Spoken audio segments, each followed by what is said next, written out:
Our final presentation today is Ask a Burgundy. After hearing Carter's presentation on deviations, what is your personal philosophy on deviations? So, I'm very much in line with, we should not, well, you stick to the book as often as you can.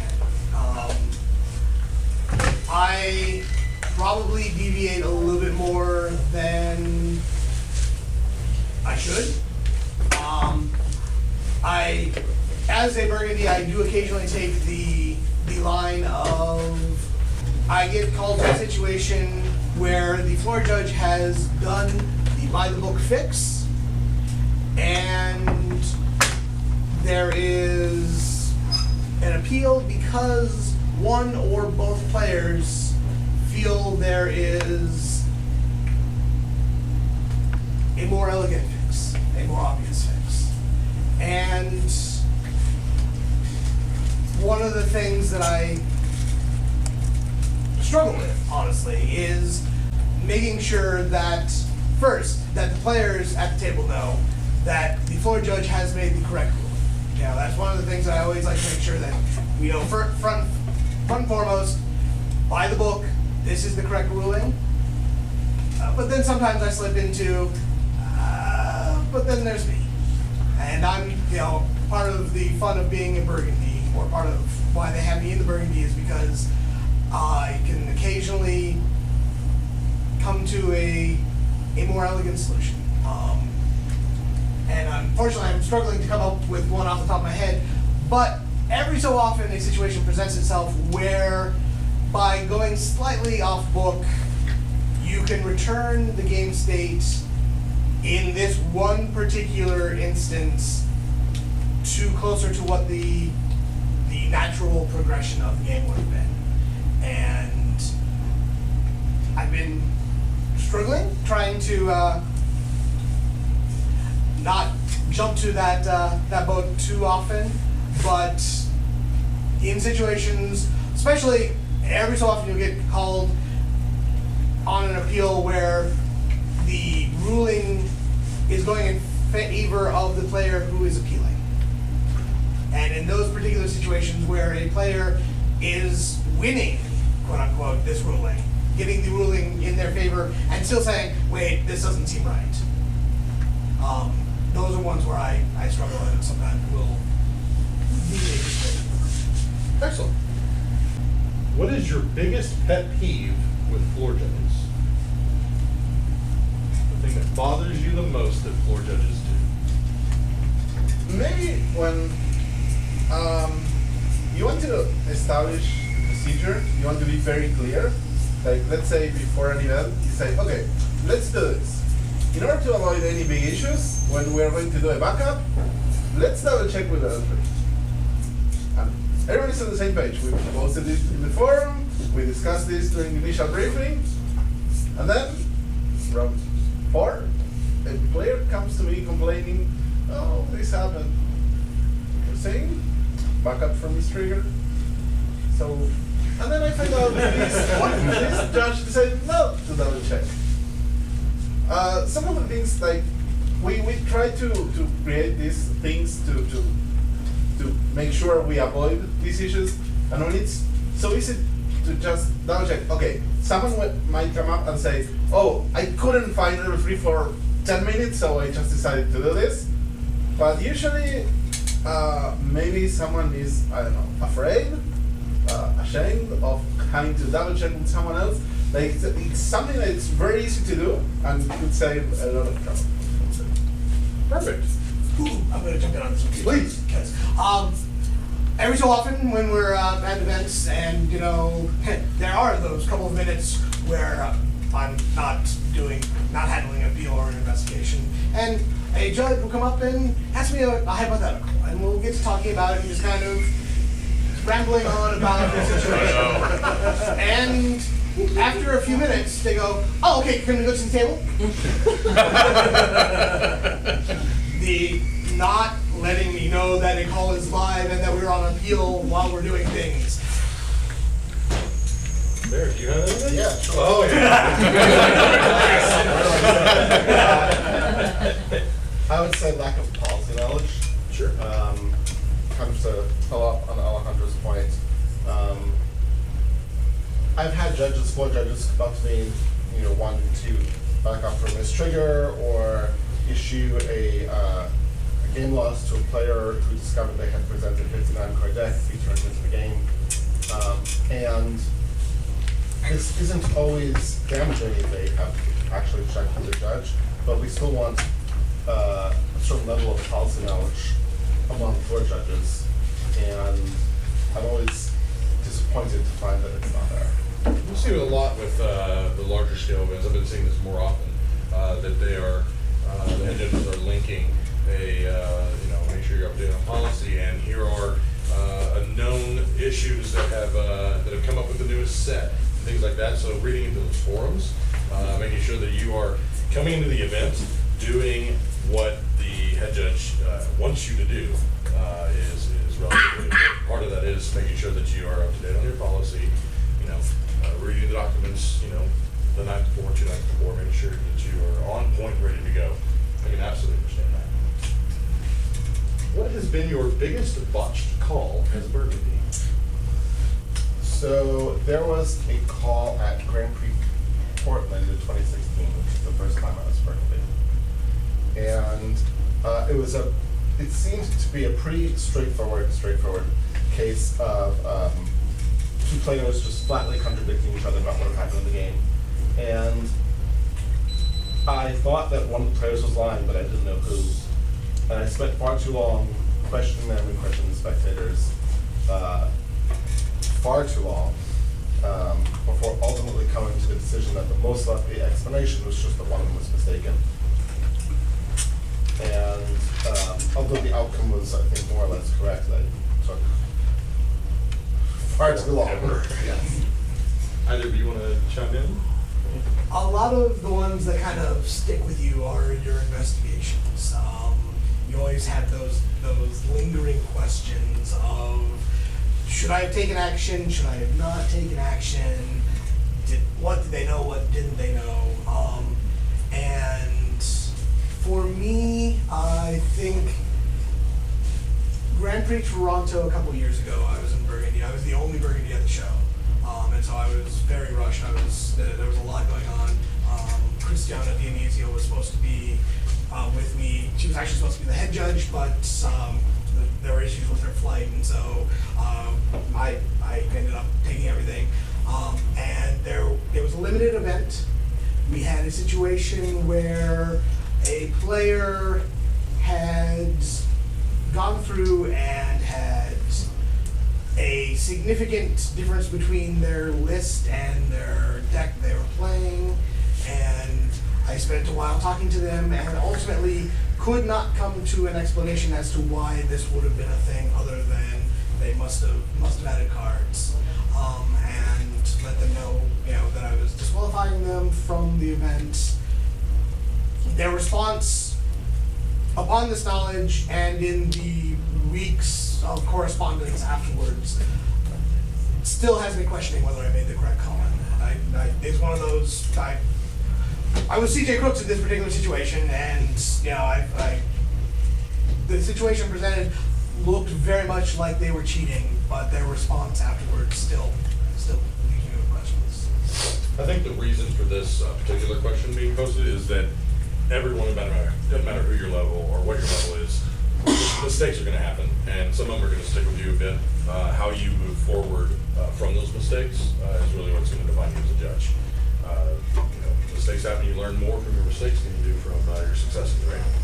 Stephen, you touched a little on kind of the policy knowledge and keeping up with knowledge kind of in between events is something that I personally struggle with because competitive events have started to become fewer and further between.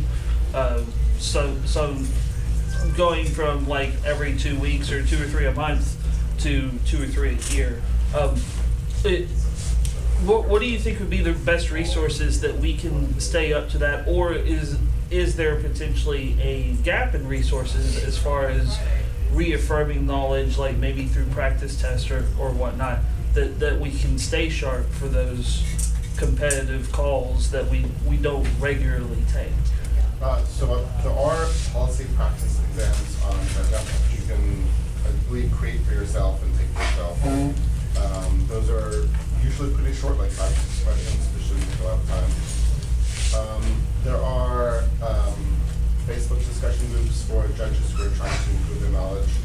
And you can also discuss this more in a more impromptu way with other judges in your area, either online or in person, just to come up with questions for each other. And I find that real life examples are usually a good source of discussion questions, because you can, if you take notes about like things you've encountered at events, you can basically pose these to other judges and say, what would you do here?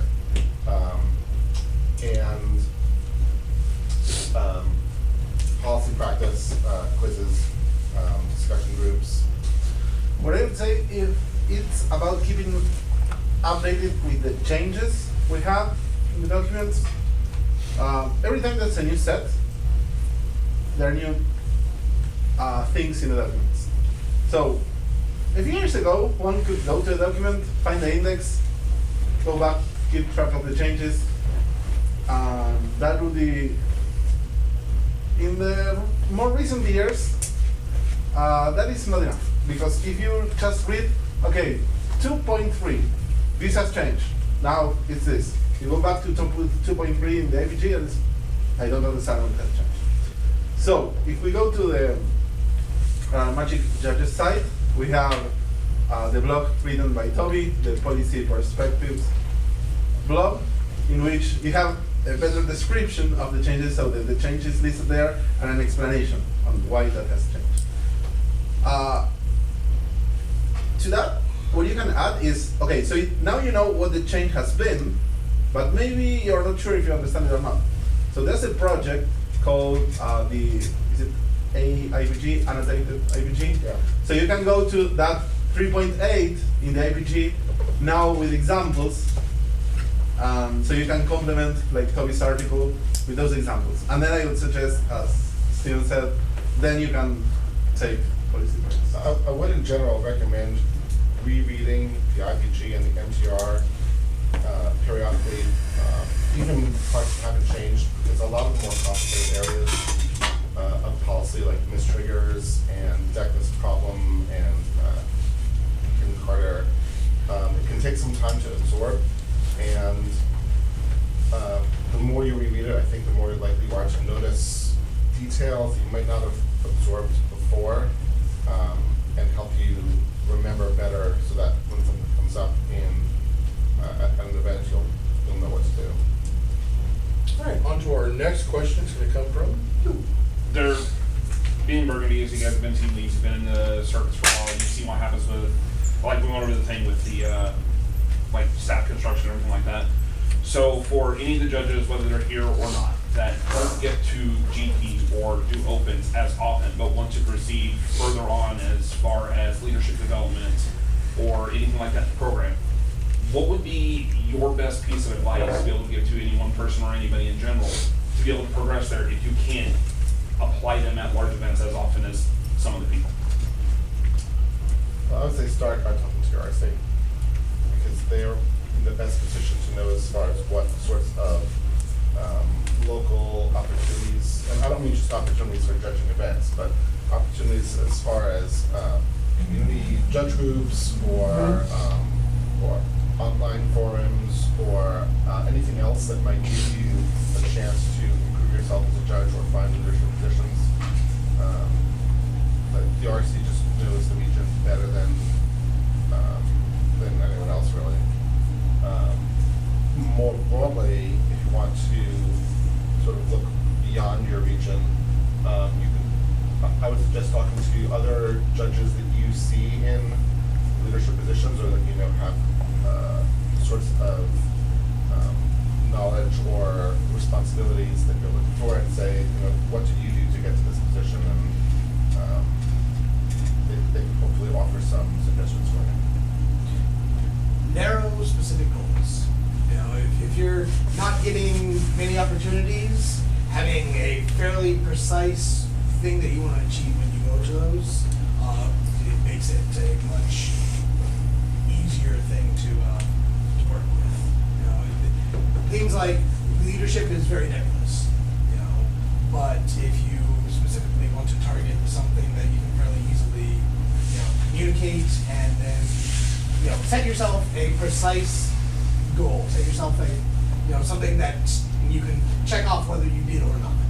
You know, this is, Carter had been mentioning a little bit of this over lunch, and so I'm echoing a good idea, but it's one of those that it really makes it much easier for everybody if you can go in and say specifically, you know, this is exactly what I'm doing. Our next question, Mr. Matt.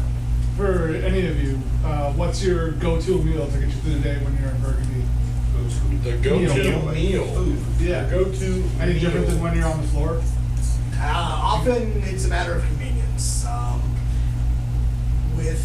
With Burgundy, sometimes we have a nice calm format and wonderful players, and we have enough people around that we can take a little bit of time and go and do things.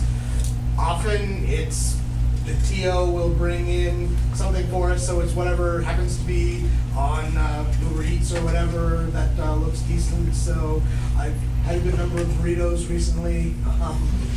You know, anything that can kind of get you away for 10-15 minutes, hide behind a backdrop or something, and just keep the fuel in. There's a wide variability for lunch options at events.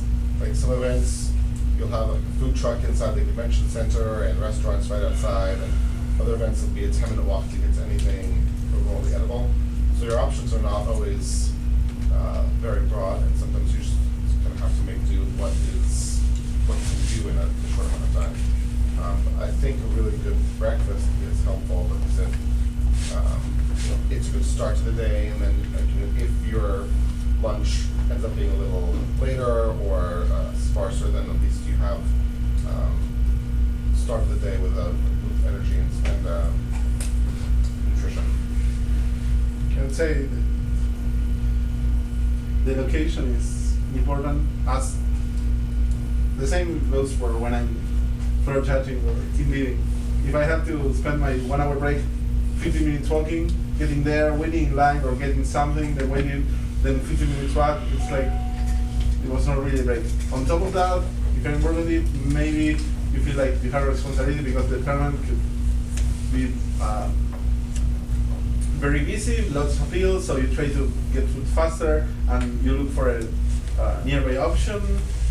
Getting food with Uber Eats or something like that is great when the convention is not forbidding that option like it happened this weekend. So we had to survive a few days with matches. All right, our next question. Last and the last. Yes. I mean, what's the most ridiculous call you've ever had on appeal? Pretty directed at the At all three. L, sure. I've had some pretty bizarre tardiness appeals.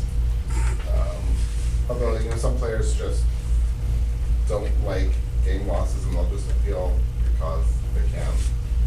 I think there are different mindsets from players about appealing, and there are some players who will only appeal if they think they're right, and then there are other players who will appeal because it's like a free appeal and I want to change the outcome. It's not favorable to me. And then there are some players who don't like getting penalties. I have been appealed by a player I gave a caution to, back when we had cautions. So this is before I was Burgundy, but player got a caution for something fairly trivial, and appealed because he didn't want caution on his record. I also got appealed for issuing a penalty for failure to maintain game state. I should say I've taken the appeal for that. Again, like one of these warnings is just there to remind you to play more carefully or watch your opponent play more carefully. But again, like I don't want the warning on my record. Okay. It's on your permanent record. I think my most interesting appeals, or most memorable in this particular category, are the ones for whom the players just have a fundamentally different understanding of the game. And sometimes that's, well, let me point you to this rule from 1997 that tells me that this is exactly how this should happen. I've had multiple players pull up old versions of the rules documents, which happen to be the first Google hits. Oh, yeah.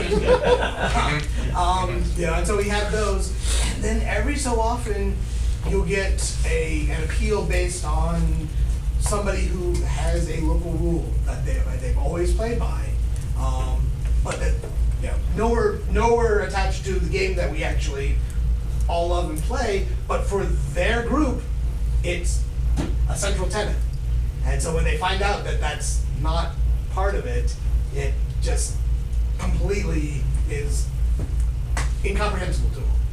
So I've had a couple of those. I've had that at a regional event where a newer player, and they decided to mulligan, but their mulligan was for Bueller, and I had no lands.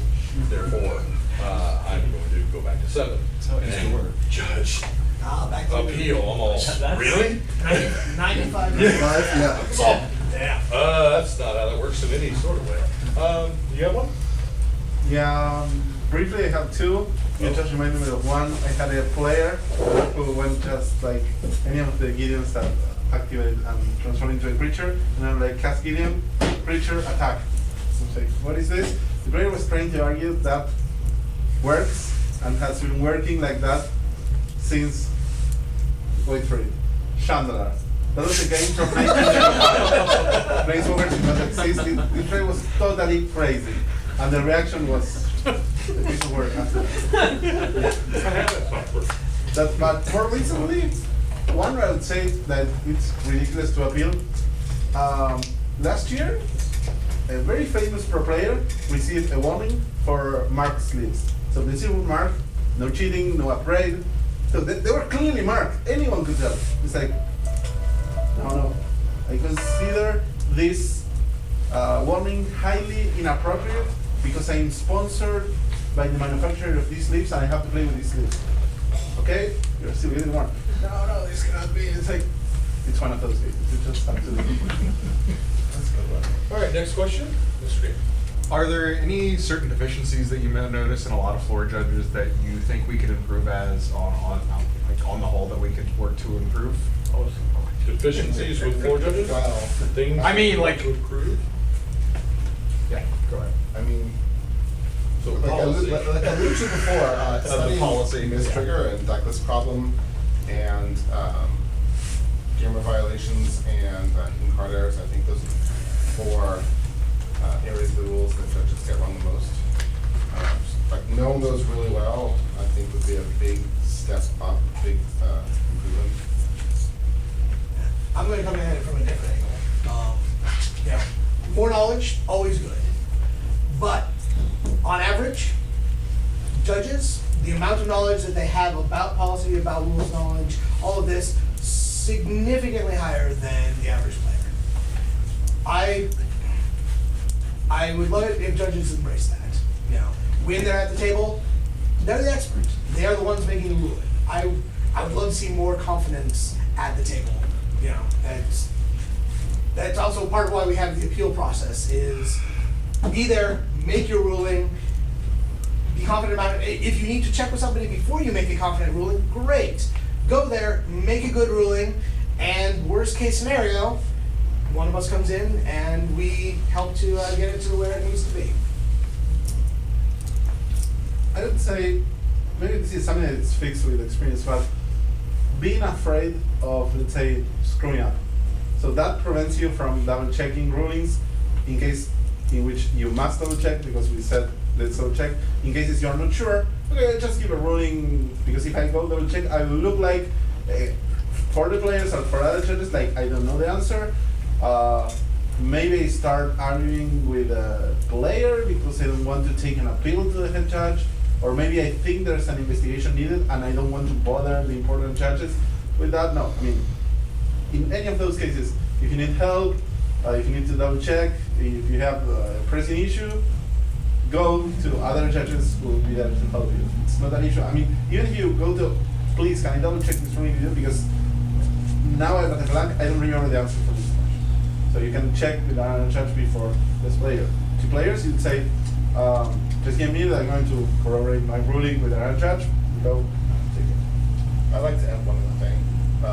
understanding how to provide customer service. And I don't mean in the content of the answer to a question, but more in how you talk to players, how you respond to players, your tone of voice when speaking to players, or just being present so that you're available as a resource for players who need you. I think that's something a lot of judges overlook. Our next question, Lloyd, in the back. Favorite experience or interaction as a Burgundy? Occasionally I have a player come up and thank me. Just not for anything specific, just, for the work I've done and for the work that the judges on the staff have done. It's always a really good feeling when players enjoy an event enough to that they want to go and say thank you for it. So for me, I think we're gonna go kind of with my tournament logistics, wrong side. The first Grand Prix that I head judged, as in Burgundy, I was unofficially doing it. So I wasn't an L4 at the time. The GP head judge thing didn't exist for years and years before. Having communicated that to my judges, and then communicating it to the players, and having it go off with nary a hitch at the event was a great experience for me. I think for me, it was also the first time in Burgundy. This was before GP had judges. They were trying to do some kind of group of level 3 support judges.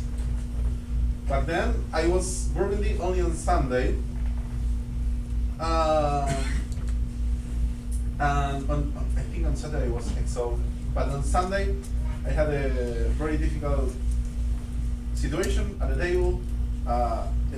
It's like last Swiss round of the day. I get a judge who approached me and tells me, I have investigations. I have an investigation. One of the players is lying. Okay, so I go to the table. I see what's going on. Gather information. I mean, it was. I could notice it was a tense situation. And okay, I said, double check the information. Determine one of the players was lying. Disqualify the player. Give him paperwork. And it looked like okay. It was a tense situation. I fixed it. It looked like it was. I wouldn't say easy, but not a big repercussion. After I did that, some people start approaching me and asking about the situation. Then I noticed something might be going. Actually, what happened is, at the time, since I was more focused on the gathering information and not about what the match was and stuff. So the issue was that was a win for top 8. One of the players was a very famous pro. And it was the pro that was sponsored by the TO, and the GP banners on all the sides had the face of this player. So then when I thought I was like, okay, I got this, somehow I got this right, and the easy way, because I was dealing with a very, very high profile situation, which at the time I didn't know was actually Yes, you are.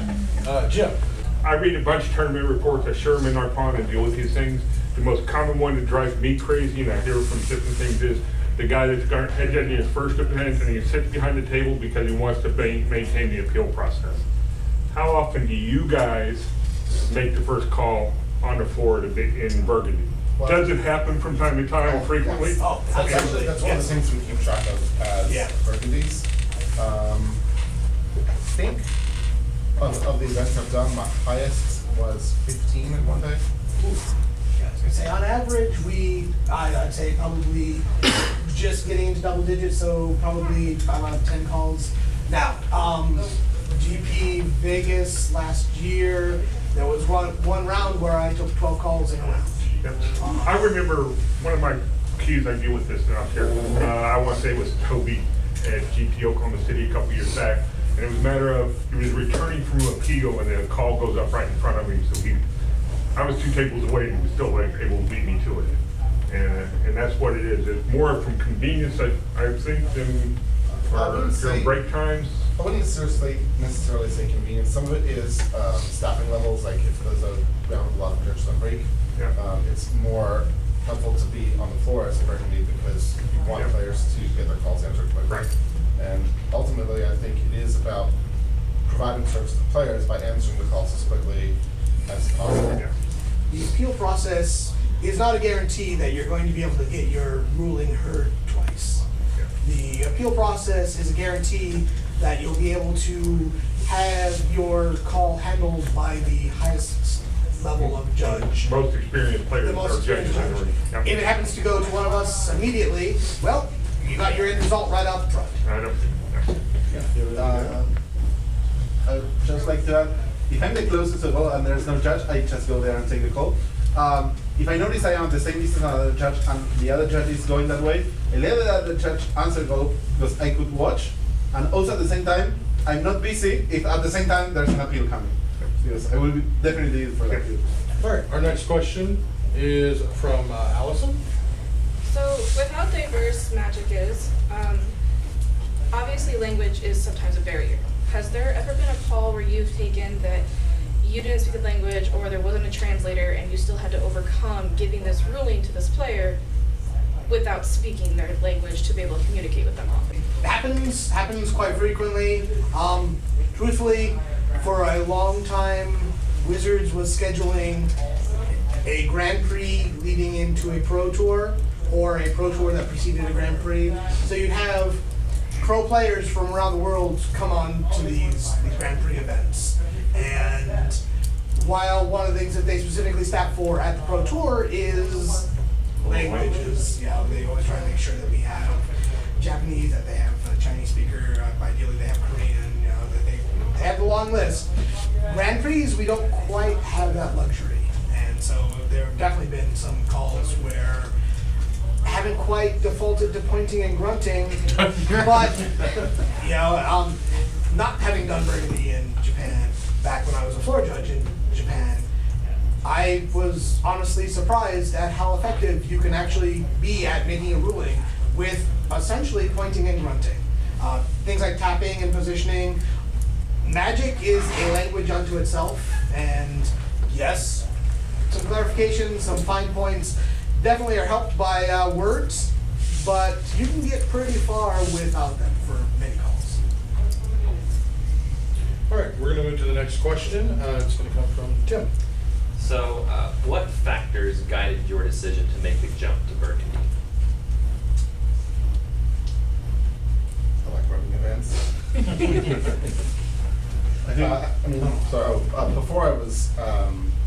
Before they opened up the Grand Prix head judge certification, I had judged a lot of PTQs and Stars of the Open, so I had a decent idea of what it would be, although not on the same scale. So I already knew that was something that I enjoyed doing. I think at some point I had performed every other role, like Check as off judge, the list. CO, even at some point in Zwanger a long time ago. I wanted to be able to perform that role. Back in the day, there was no path to become level 4, and I was not concerned about I want this level, but I wanted this, but I didn't. Very similar, yeah. I really enjoy the large scale tournaments. I love the interactions, the machinery of just watching it all go. And being in Burgundy isn't the only position where you get access to all the controls, but it's one of the more obvious ones. And it was kind of just a progression of, as been mentioned, just starting off at BTQs, and the events kept getting bigger, and eventually it was just, this is kind of the next thing. It's kind of evolved that way. All right, our final question is gonna come from Carter. What in Burgundy in the last 2 years, so we don't get too far down the rabbit hole, what has been either your most heartwarming or heartbreaking thing that you've got to witness at a Grand Prix or Magic Fest event? I find usually little kids are the source of both of those. I've seen or heard about, some small child coming to an event and having his deck stolen, and that's such an awful, awful experience because, they're looking forward to having this great time, and, now they've lost this prized possession that they are going to have a lot of difficulty getting back, and, it's such a negative experience for them. On the other hand, seeing somebody like Dana Fisher, who just so much enjoys playing the game and is remarkably good for her age, it gives you a lot of optimism about the future of the game, and it's great to see somebody having such pure enjoyment from playing. Last year I had a situation in which a judge overheard a bribery offer. It was not very clear what it was because it was not even a judge from main event. It was a judge at sides that had one of the players retelling a friend what had happened, and we had to investigate. Okay, the DQ was very easy. Back then it was a DQ, not right now, that it depends. So the DQ was easy for the player who offered, but the other player actually had refused the offer but didn't tell any judge. Back then the document said that, so that was very common, no reason to deviate, as you said before. So I put my best efforts in explaining the other player what the document said and why he was being disqualified. This was not a very competitive player. He was in day 2 with the potential to get some prizes, but as soon as he knew he was being disqualified, he started crying, and then there was some social media outcry because of that, and probably because of that, documents were changed. Yeah, I was gonna say, a lot of heartbreak came from those policies of those type of situations, or the players who knew how to dance the dance going up against players who had no clue there was even a dance. Where the verbal footwork was laid out of, a loss or a tie here is as good a loss for both of us, and whatever are we going to do? How can we possibly do this? I hate those situations. I'm so glad that we've moved away from those. But for heartwarming, I think one of the best things I've seen is we had a rallying of the community, and unfortunately I don't remember which event this was, but one of the local players had made day 2 and was doing better than anybody ever expected until they lost their deck, and the deck just poof, disappeared. Within the span of about 20 minutes, their friends were able to rally together, go to vendors, go to their collections, and rebuild the deck for them, such that they could continue. It was an impressive thing. I believe we had to change we had to get rid of one sideboard card, I think, at the end of it, but it was a sight to see. All right, excellent. So with that, that's going to conclude our Ask a Burgundy panel.